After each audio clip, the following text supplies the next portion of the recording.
কাউকে খুঁজছো বুঝি তুমি? হ্যাঁ গো, মমতা মুখুজ্জের বাড়ি কোনটা বলতে পারবে গো? ও পাড়ার বৌদিমণি এখানকারই ঠিকানা দিয়েছিল। ঠিকানা লেখা কাগজটা যে কোথায় হাত থেকে পড়ে গেল কে জানে। তোমাকে অসীমা পাঠিয়েছে বুঝি? তোমার নামটা যেন কি? আগে তরঙ্গ বৌদিমণি। যাক বাবা, শেষ পর্যন্ত বাড়ির খোঁজ পাওয়া গেল। তরঙ্গ? বাহ, বেশ সুন্দর নাম তো। এসো এসো, ভিতরে এসো, বসো এখানে। বসতে লাগবে না, তুমি বরং বলো কি কি কাজ করতে হবে তোমার। মায়নাতে পোষালে করব, না হলে অন্য বাড়ি দেখতে হবে গো। বাড়িতে অসুস্থ স্বামী আছে, সন্ধ্যের মধ্যে ফিরতেও হবে। বাপরে বাপ, তুমি বড্ড বেশি তাড়াহুড়ো করছো। এইভাবে কাজের কথা হয় নাকি? বসো তো আগে। তুমি দেখছি একেবারে অসীমা বৌদিমণির মতোই। আচ্ছা বসছি, তবে তাড়াতাড়ি কিন্তু। তা তুমি ক বাড়ি কাজ করো শুনি? ওই 3 বাড়ি কাজ করি। তোমার এখানে যদি কাজ ধরি তাহলে 4 বাড়ি হবে। আমার বাড়িতে বেশি লোক নেই। আমি, তোমার দাদাবাবু আর আমার দেওর। তবে দেওর বেশি থাকে না, মাঝে মাঝে আসে।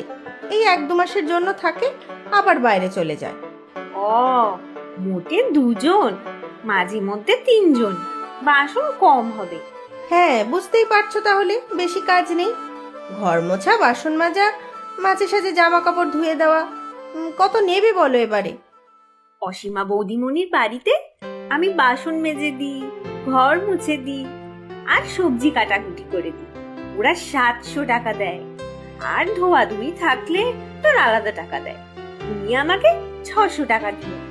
600? আচ্ছা ঠিক আছে, তাই দেব। তুমি রান্না বান্না পারো? হ্যাঁ বৌদিমণি, আমার স্বামী বলে আমার হাতের রান্না যে একবার খায় সে নাকি কখনো তার স্বাদ ভোলে না। তাই নাকি? তাহলে একদিন খেতে হবে তোমার হাতের রান্না। তবে এত বাড়িতে কাজ করো, সময় তো আর পাবে না। 3-4 বাড়ি কাজ করলে কি আর সংসার চলে গো বৌদিমণি? আমি এক জায়গায় রান্নার কাজও করি। মাঝে মধ্যে আমার বাড়ির লোক এলে তুমি রান্না করে দিও, পারবে তো? তোমাকে তার জন্য আলাদা টাকাও দেব। পারবো পারবো, তবে আগের দিন বলে রাখলে ভালো হয়। আমি এখন যাই গো বৌদিমণি, কাল থেকে আসবো তোমার এখানে কাজ করতে।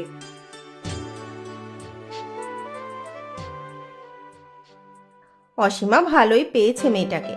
এবারে দেখতে হবে কাজ কেমন করে। বেশি চাহিদাও নেই তেমন মনে হলো। এই কাজ করতেই সরমা তো 1000 টাকা চেয়ে বসেছিল। যাই গিয়ে মোচাটা ছুলি গিয়ে। কিরে তরঙ্গ, ওই বাড়ির মমতাকে কেমন লাগলো? সবই তো কথা হলো গো, আগে কাজ করি তবে না বুঝবো। 2 বাড়ি কাজ করে তারপর ওই বাড়ি যাব।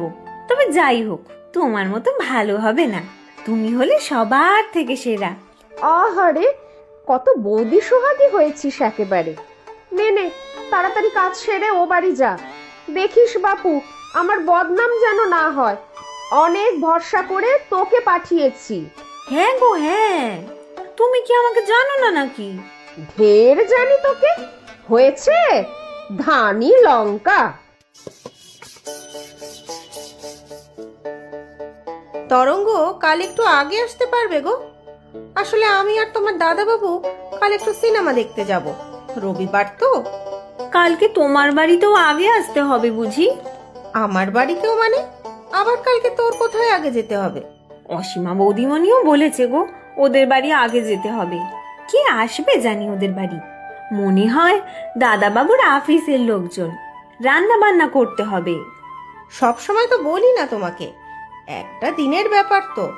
দেখো না ম্যানেজ করতে পারো কিনা। আচ্ছা দেখছি। আজ কয়েকটা কাপড়ও আছে, ধুয়ে দিতে হবে। আর শোনো, কাল আমার দেওর আসবে, ওর ঘরটা একটু পরিষ্কারও করে রেখো তো।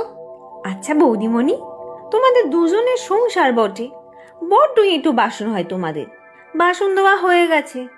যাই, ছোট দাদাবাবুর ঘরটা পরিষ্কার করে জামা কাপড় ধুয়ে আরেকবারই কাজ সারতে হবে। তাড়াহুড়ো করতে গিয়ে কাজগুলো আবার বাকি রেখে চলে যেও না। অসীমা বৌদিমণির মতো মমতা বৌদিমণি মোটেও নয়। এত কাজ করতে হবে আগে বলেনি আমাকে? কি গো অসীমা, তুমি তরঙ্গকে বলেছো তো কাল এসে রান্না বান্না করে দিয়ে যেতে? দুপুরে আমার অফিসের লোকজন আসবে, তুমি একা সামলাতে পারবে না। হ্যাঁ রে বাবা, বলেছি। তরঙ্গের পায়ে তো চড়তি, এক সময় এক জায়গায় আরেক সময় আরেক জায়গায়। কত করবে বলো তো মেয়েটা। তোমার সুবিধের জন্যই ওকে বলতে বলেছিলাম। সব সময় তো আর আমাদের বেশি কাজ থাকে না, অর্ধেক কাজ আবার তুমি এগিয়ে রাখো। একটা দিন এক্সট্রা কাজ করতে পারবে না? হ্যাঁ হ্যাঁ, আসবে তো বলেছে। যা পারি সব সময় তো দেই ওকে। আজ আমার শাড়ি, কাল তোমার শার্ট প্যান্ট, রোজ কিছু না কিছু ওর আর ওর স্বামীর জন্য। কাজ করতে চাইবে না কেন শুনি? দেখো কাল কি হয়। কাজের লোকদের প্রথম থেকে হাতে রাখতে হয়, বেশি লাই দিতে নেই। তরঙ্গ, আজকেও কিন্তু জামা কাপড় ধোয়ার আছে। বললাম না ছোট দাদাবাবু আসবে, ওর কিছু জামা আছে। আজকে একটু আমার সবজি কেটে দিও না গো, 20টা টাকা না হয় দেবো। বৌদিমণি, ও বাড়ি যেতে হবে তাড়াতাড়ি আজকে। জামা কাপড়গুলি